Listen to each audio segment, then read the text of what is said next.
Do you have a loved one incarcerated in federal prison who was wrongfully convicted or over-sentenced? Do you feel like you don't know what steps to take to achieve freedom for your loved one? Well, I've written a free guide called Winning Freedom from Federal Prison: 3 secrets prosecutors don't want you to know that can overturn a conviction or sentence. My name is Jacob Blizzard, and I'm a board-certified criminal law and criminal appeal specialist attorney.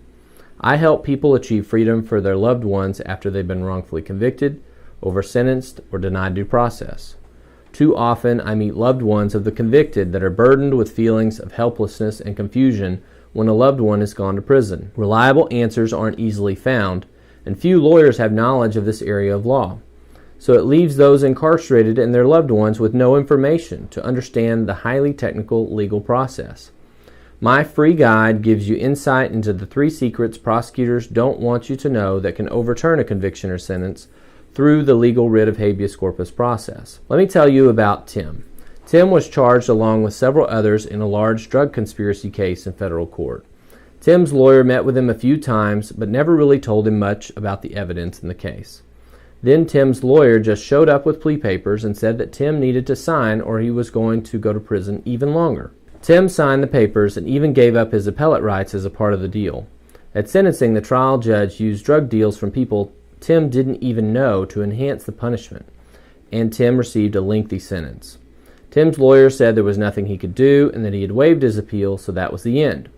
Once Tim got to federal prison, he talked to other inmates about challenging his conviction, but didn't think he could because he had waived that right to appeal.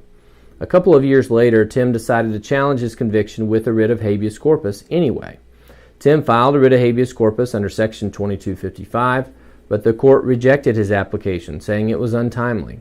Tim didn't know that he could still assert ineffective assistance of counsel even though he had waived his appellate rights, and because of that, Tim waited too long to file his 2255 application. These are the types of mistakes I see people make every day in their efforts to achieve freedom from federal prison. Not knowing what their rights are and not taking action soon enough can be devastating for an incarcerated person's chances at overturning a conviction. My guide, Winning Freedom from Federal Prison, tells you the 3 secrets prosecutors don't want you to know. Things they make you believe when you plead guilty or when you're dealing with the federal government that just aren't true. These are the secrets that give you insight into how to have the highest chance for success in your case. This guide reveals things like pleading guilty and waiving your appellate rights doesn't mean you can't challenge your conviction, the fact that bad lawyers can always be a basis to challenge your conviction, and how mistakes at sentencing can be a basis to overturn your sentence.